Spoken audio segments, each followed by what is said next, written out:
Kristo. Leo nina neno moja tu kutoka Yeremia 29 ule mstari wa 7.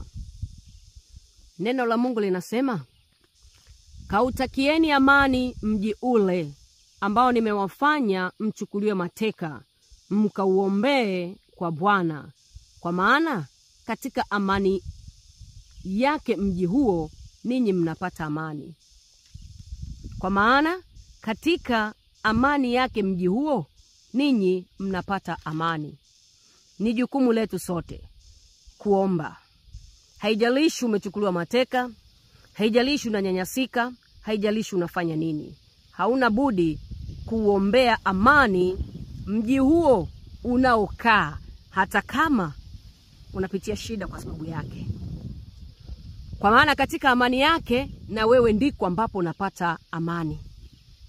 Kukiwa na mavurugo, mafarakano, hata wewe mwenyewe